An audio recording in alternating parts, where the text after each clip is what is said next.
Cerita diawali dengan memperlihatkan suasana berkabung pimpinan partai AUHEP bernama Pak Rambas atau bisa kita panggil saja PKR telah meninggal dunia tepat saat beliau sedang menjalani rawat inap di rumah sakit milik pimpinan partai saingannya.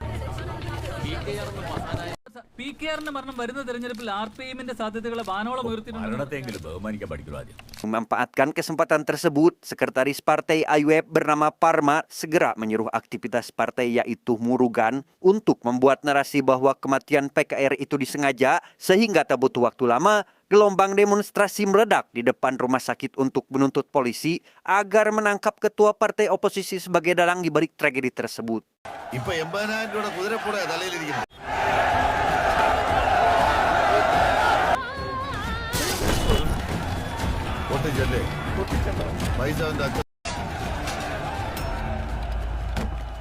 Di tengah hiruk pikuk yang terjadi di kalangan para elit politik, seorang pria bernama Gopar yang kerap menyebut dirinya sebagai si pencari kebenaran terlihat sedang melakukan live streaming untuk memberikan informasi mengejutkan yang didapat dari dark web bahwa ternyata selama ini PKR merupakan boneka segelintir orang kaya dan pendanaan partainya pun bersumber dari jaringan gelap kartel narkoboy internasional. മുഖ്യമന്ത്രി ശ്രീ പി.കെ. രാംദാസ് PKR. പക്ഷെ പാവങ്ങളുടെ തമ്പുരാൻ അഴിമതിക്കാരുടെ അന്തകനെന്നൊക്കെ പറഞ്ഞ് ചത്തുപോയ കിഴവനെ വാഴ്ത്തുന്നതിന് മുമ്പേ ഒന്ന് ആലോചിക്കണം. ഇന്ത്യൻ രാഷ്ട്രീയത്തെ താങ്ങി നിർത്തുന്ന ഒരു സാമ്പത്തിക അധോലോകമുണ്ട്. Tak sampai di situ, Gopar juga menyebutkan bahwa ada 5 nama kandidat kuat yang akan mengganti posisi kekosongan di partai AUHEP, yang diantaranya ada Priya Dasimi yang merupakan putri sulung PK Ramdas, Bobi, suami dari si pria, Jatin Ramdas, putra bungsu PKR yang sedang mengenyam pendidikan di luar negeri, CM Mahesa Parma, juru bicara PKR, dan satu lagi Stephen Nedumpali yang merupakan calon paling kuat di antara yang lainnya karena diketahui dia sangat dekat dengan mendiang PK Ramdas. ഈ നാടിനെ പത്തിവരിച്ച് കാക്കാനും ഒറ്റക്കൊത്തിന് തീർക്കാനും ശേഷിയുള്ള ഇനി പറയാൻ പോകുന്ന ആളാണ് ഈ 5 പേരിൽ ഏറ്റവും അപകടം. Singkat cerita, mendiang PKR akhirnya dibawa pulang untuk dikremasi dan setibanya di sana, semua para pendukung almarhum sudah memadati area rumah untuk mengikuti proses pemakaman. Tapi di sini si pria menyuruh Parma untuk mencegah Stephen agar tidak datang ke sana karena pria tidak ingin orang yang sangat dibenci hadir di acara pemakaman ayahandanya. Barmangkal, ഇവിടെ അച്ഛനെ കാണാൻ ആര് വന്നാലും വന്നില്ലെങ്കിലും അയാൾ. Setelah itu Parma yang memahami akan kondisi pria pun langsung menyuruh Paladusing untuk memblokir jalan utama agar mereka bisa mencegah Stephen hadir di acara tersebut. Kemudian cerita akan berfokus pada Stephen yang tengah dilanda kebingungan mengenai apakah ia harus datang ke acara pemakaman PKR, tapi pada akhirnya Stephen memutuskan pergi ke rumah duka setelah dinasehati oleh Bapak Pendeta meskipun ia tahu betul bahwa kehadirannya akan membuat si pria marah.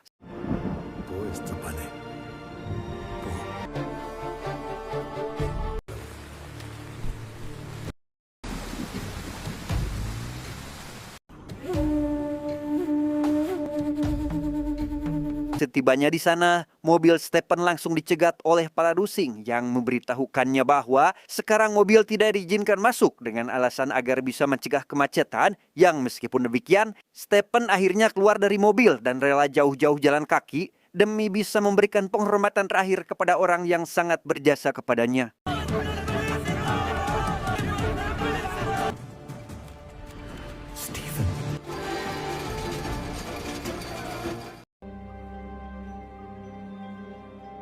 Untuk menjaga perasaan pria, akhirnya Stephen memutuskan untuk tidak hadir mengikuti proses pembakaran jasad PKR yang akan dimulai sebentar lagi. Dan tepat setelah Stephen pergi, acara kremasi jenazah segera dilakukan yang dipimpin oleh putri sulung PKR yaitu Priya. PKR-ന്റെ രാഷ്ട്രീയ പിന്തുടർച്ചാവകാശി എന്ന് പരക്കുന്നവരുമായ പ്രിയദർശിനി രാംദാസ് കേരളത്തിന്റെ പ്രിയപുത്രൻ മാത്രമല്ല. Berpindah ke menantu Bangkolang yaitu Bobi yang saat ini malah pergi ke Mumbai untuk menemui pengedar narkoboy bernama Adul.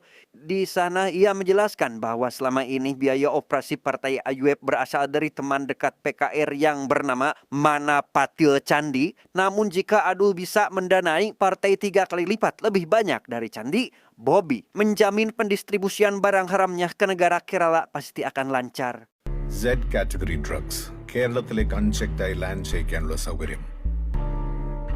Okay, Mendengar hal itu, Adul yang tertarik pun langsung mempertemukan Bobby kepada bos besar yang bernama Fyodor demi meyakinkan bos besar. Di sana Bobby menjelaskan lagi bahwa ia akan mendapatkan orang-orangnya di tempat strategis seperti kepolisian, hakim, petugas, badan narkotika, petugas bea cukai. Namun sebelum sempat menjelaskan semuanya, Fyodor yang melihat peluang emas pun langsung menyetujui permintaan Bobby saat itu juga.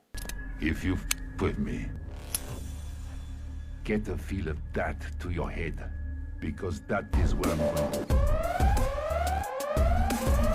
Setelah berhasil mengantongi persetujuan tersebut, Bobby segera pulang ke rumah untuk mengadakan rapat dadakan dengan para petinggi partai. Yang sesampainya di rumah, Bobby malah dilabrak oleh istrinya yang kecewa karena tidak hadir menemaninya saat acara pemakaman sang ayah, sehingga Bobby yang tak ingin membuat pria sedih pun lantas mengatakan bahwa ia pergi ke acara penting untuk menyelamatkan masa depan partai AUF.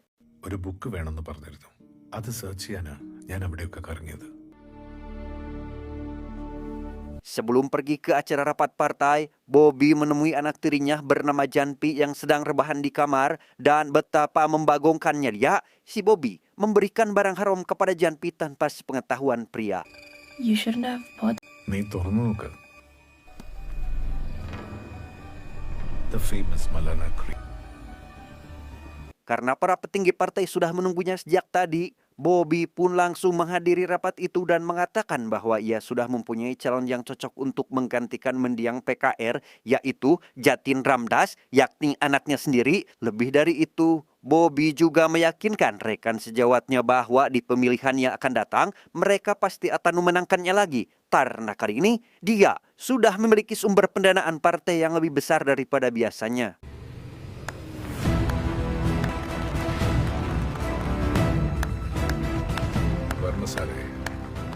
ഇനിയൊരു ലിസ്റ്റ് ഉണ്ടാകും. Keesokan harinya terlihat Parma mendatangi Bobby untuk mengusulkan bahwa sebaiknya Bobby harus mengajak Stephen untuk bergabung dengan mereka karena tidak bisa dipungkiri bahwa Stephen merupakan sosok populer di partai yang banyak penggemarnya. Yang setelah mendengar patah tersebut, Bobby pun menyuruh Parma agar menemui si Stephen untuk mengajaknya bergabung dengan mereka. Sir ഒരുപാട് മസാലപ്പടങ്ങൾ കാണാറുണ്ടല്ലേ? സ്റ്റീഫനെ നമുക്ക് വിളിച്ചു വരുന്നത് അവനോട് കാര്യങ്ങൾ പറയാം. Setelah Stephen menemui Parma dan Bobby, di sana Parma mengatakan bahwa mulai sekarang pendanaan partai tidak akan mengambil lagi dari Manapati Candi karena memang kini mereka sudah memiliki donatur baru yang akan memberinya jauh lebih besar dari biasanya. Dan setelah mengetahui bahwa pihak yang akan menjadi pendorong mereka adalah seorang gembong narkobong, seketika Stephen pun mengincam keras Bobby karena berani menjual idealisme partai hanya demi untuk kekuasaan. പണി സ്റ്റീഫൻ ചെയ്യില്ല, നീയും ചെയ്യില്ല.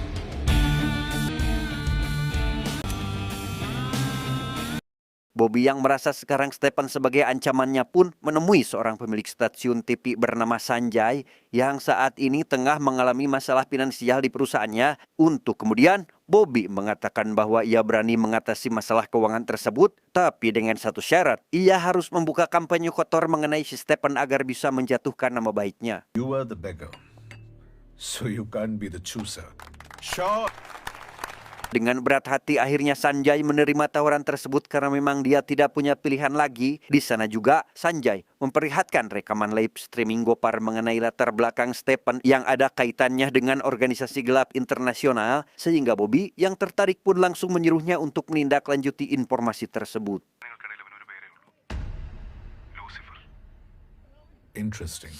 Di bawah arahan Sanjay, akhirnya seorang reporter ditugaskan menemui Gopar untuk mengorek informasi lebih dalam mengenai asal-usul si Stephen. Namun alih-alih mendapatkan informasi tersebut, Gopar malah memberikan sebuah bukti keterlibatan Bobby dalam pusaran narkoba kepada si reporter untuk diserahkan ke atasannya. Tapi Sanjay yang sudah dibawa kendali Bobby pun segera melaporkan temuannya itu kepada si Bobby, sehingga si Gopar langsung ditangkap oleh anak buah Bobby untuk dikurung di rumah sakit jiwa.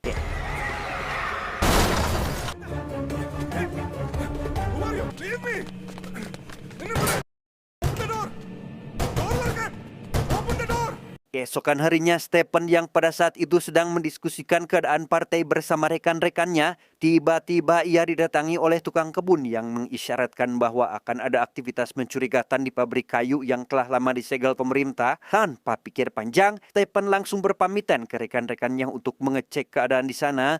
Tapi sebelum itu, Stephen menyuruh tangan kanannya yang bernama Samsul untuk tetap di sini agar bisa mengikuti diskusi yang sedang berlangsung.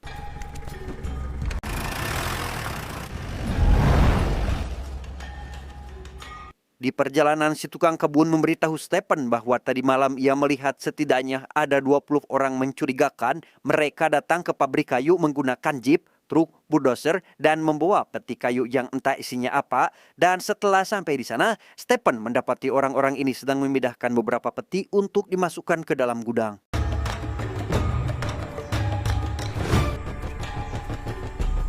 Karena pabrik itu sudah lama disegel oleh pemerintah, Stephen pun menghampiri si pria tua untuk menanyakan siapa yang telah memberimu izin masuk ke wilayah ini. Namun bukannya menjawab, si pria itu malah menodongkan pistol tepat di jidat Stephen dan segera menyuruhnya pergi.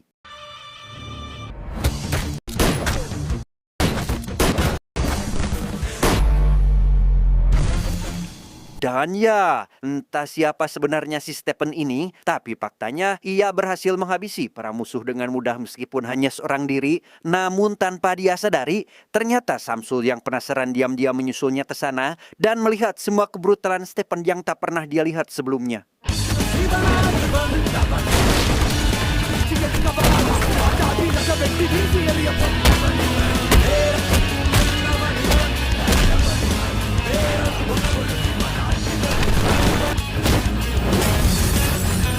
Entah apa yang sebenarnya diincar Samsul, tapi setelah melihat kejadian Stephen dengan mata kepalanya sendiri, ia secara diam-diam menemui Bobby untuk memberitahu bahwa Stephen telah menghabisi anak buah Bobby di pabrik kayu. Karena ternyata semua orang yang tewas itu adalah anak buah Bobby yang dikirim secara rahasia untuk membangun pabrik narkoboy di tempat tersebut.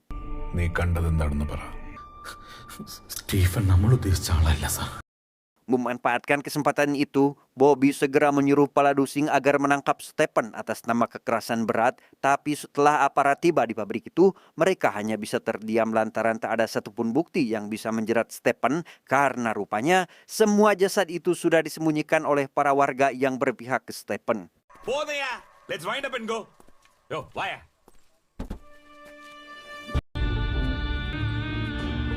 Tak ingin menyerah begitu saja, Parma menyarankan agar Bobby membaca buku harian pria untuk mencari petunjuk mengenai kelemahan Stephen. Tapi setelah membaca buku tersebut, di sana ia mengetahui alasan kenapa selama ini pria sangat membenci Stephen. Karena ternyata kebencian itu bermula saat sang ayah tiba-tiba mengangkat Stephen kecil sebagai anak angkatnya. Sehingga si ibu yang curiga bahwa Stephen anak dari selingkuhan suaminya pun menjadi stres berat hingga akhirnya meninggal setelah melahirkan si Jatin. Dan sejak saat itu juga, pria sangat membenci Stephen karena baginya Stephen bukan sekedar saudara angkat, melainkan bayang-bayang kelam yang telah merenggut kebahagiaan keluarganya. മരിച്ചത് അവൻ കാരണമാണെന്ന് ഞാൻ ഇന്നും കരുതുന്നു.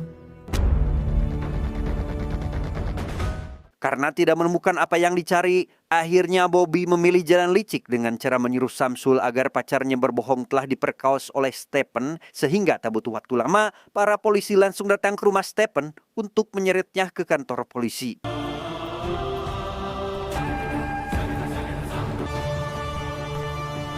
Malam harinya, lagi-lagi kita akan dibuat penasaran mengenai siapa sebenarnya sosok Stephen ini. Karena di sana, Stephen dihubungi oleh orang misterius yang menanyakan apakah dia harus terlibat dalam masalah yang tengah membelitnya.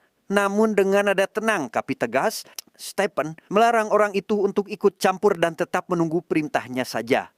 വേണ്ട, ഇപ്പൊ ഒന്നും ചെയ്യണ്ട. बस एक इंतजार आएगा.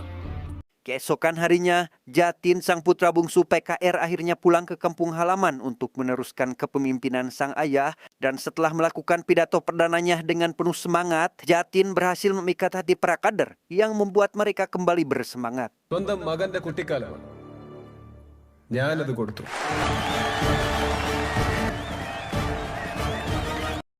Dengan kehadiran Jatin, akhirnya ambisi Bobby untuk memenangkan pemilu bisa tercapai sehingga tak butuh waktu lama. Malam harinya, Fyodor mengirimkan uang tunai dengan jumlah besar kepada Bobby. Namun di tengah jalan, truk besar yang berisi uang itu malah diserang oleh kelompok misterius.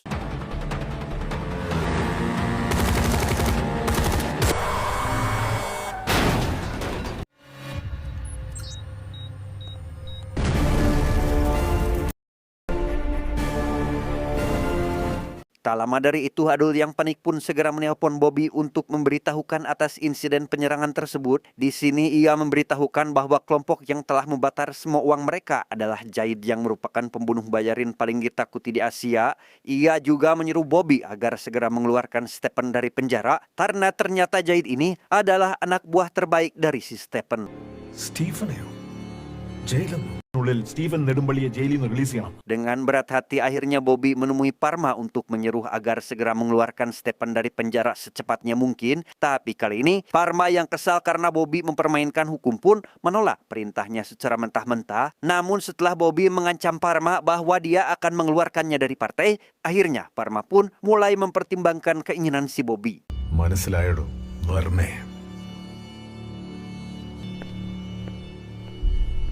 Parma yang kali ini sudah merasa rudet dengan masalah si Stephen dengan nekat menyuruh para preman penjara untuk menghabisinya saat sedang di tempat pengrajin kayu yang meskipun kuantiti musuh jauh lebih banyak, tapi Stephen dengan mudah mengalahkan mereka semua.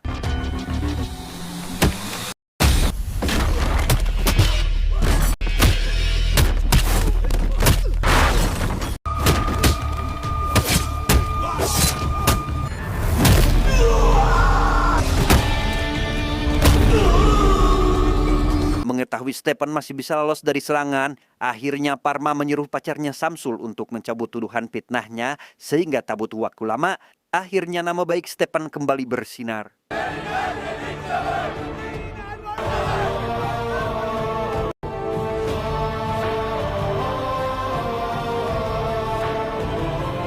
Di tempat lain terlihat pria mendatangi Japni yang sedang dirawat di rumah sakit dan setibanya di sana, pria sangat kecewa, sedih, marah tatkala mengetahui bahwa putrinya overdosis narkoboy karena terus dicekoki oleh Bobby. Tak sampai di situ, Janpi juga mengatakan bahwa selama ini selalu dilecehkan oleh ayah tirinya. എനിക്ക് വേറെ ആരുമില്ല.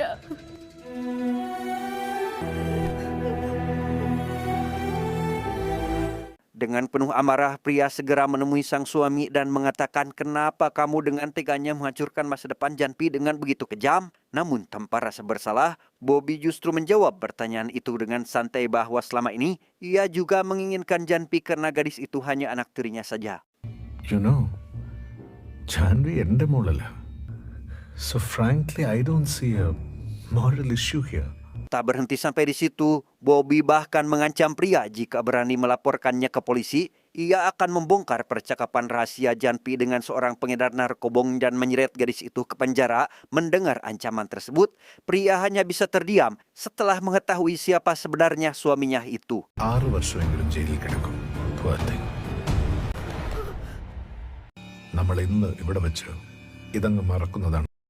Di tengah keputusasaan yang menyelimuti hatinya, pria duduk termenung memikirkan nasib tragis yang kini tengah menimpa keluarganya. Tapi di saat itu, tiba-tiba ia teringat pesan terakhir dari sang ayah yang pernah berkata, jika suatu hari kamu menghadapi masalah besar, maka janganlah ragu untuk meminta bantuan kepada saudaramu, yaitu Stephen. Sehingga dengan kerendahan hati, pria akhirnya memberanikan diri untuk meminta bantuan kepada pria yang dulu pernah ia jauhi.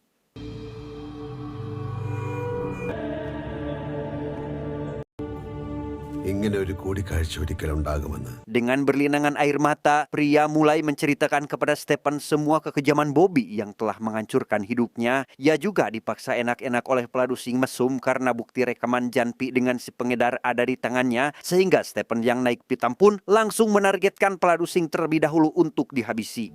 വിഷമങ്ങളെല്ലാം എന്നോട് പറഞ്ഞല്ലോ, പൊയ്ക്കോ, ഇനി ഞാൻ നോക്കിക്കോളാം. Sebelum melancarkan aksi kebrutalannya, Stephen menyempatkan diri berpamitan kepada Pak Pendeta yang selama ini menjadi cahaya di hidupnya. Dengan mata yang berat menahan luka batin, ia memohon maaf ke pendeta karena harus kembali menjadi sosok yang barbar demi satu hal yang tak bisa dikhawatirkan lagi, yaitu kehormatan keluarganya. Setelah membereskan paladusing, Stephen pun menemui Sanjay untuk membebaskan perusahaan mereka dari cengkraman Bobby, dan setelah meminta berkas bukti kejahatan Bobby, Stephen langsung mengirimkan file ke pria agar mereka bisa menyeret si Bobby ke penjara saat itu juga. എന്നോടുള്ള ഫോൾഡേഴ്സും ഫയൽസും നിനക്കുള്ളതാ.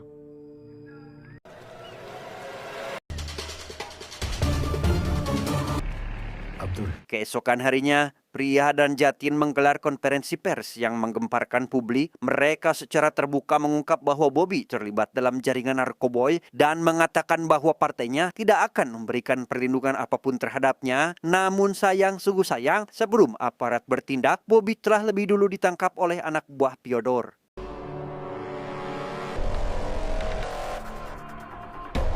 Mengetahui buruannya dibawa ke Mumbai, Stephen menyuruh Jahid untuk memberantas sindikat Fyodor dan membawa Bobby secara hidup-hidup. Yang sesampainya di sana, Jahid CS pun langsung membantai anak buah Fyodor saat itu juga.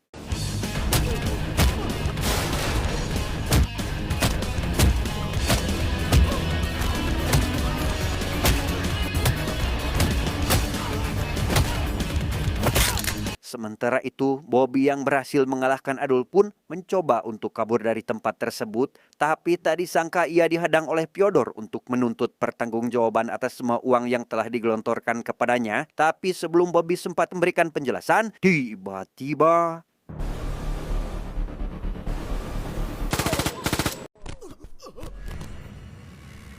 dan ya, Jahid akhirnya datang tepat waktu dan langsung membawa Bobby ke suatu tempat untuk diserahkan ke Stephen. Yang setibanya di sana, Stephen menelpon pria untuk menanyakan apa yang harus dia lakukan terhadap si bebenguk Bobby. Dengan penuh amarah, pria menyuruh Stephen agar segera mengeksekusinya saat itu juga.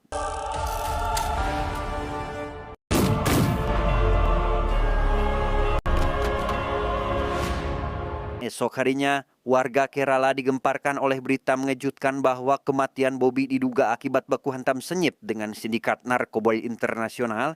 Sementara di tempat lain, terlihat suasana bahagia saat Murugan menjemput Gopar untuk membawanya pulang atas perintah langsung dari si Stephen.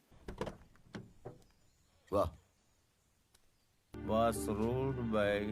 Gopar juga menerima sebuah koper berisi uang sebagai bentuk terima kasih atas bantuannya karena telah membongkar keterikatan jaringan narkoboy dengan partai IUF. Tak hanya itu, ia juga mendapat pesan singkat namun bermakna bahwa dugaannya selama ini tentang asal-usul Stephen adalah suatu kebenaran. എൻ്റെ ആശ്രയത്തിൽ സസ്നേഹം നിങ്ങളെന്നും വെറുക്കേണ്ട. Di akhir film, Jatin akhirnya resmi dilantik sebagai pimpinan partai IUF yang didukung penuh oleh publik dan mempercayainya sebagai simbol perubahan. Sementara itu, jauh di belahan bumi lainnya, Stephen terlihat berada di Rusia dengan penampilan yang sangat berbeda dari sebelumnya, sehingga kemunculannya pun menjadi sebuah pertanda bahwa kisah ini belum selesai dan akan berlanjut ke film berikutnya.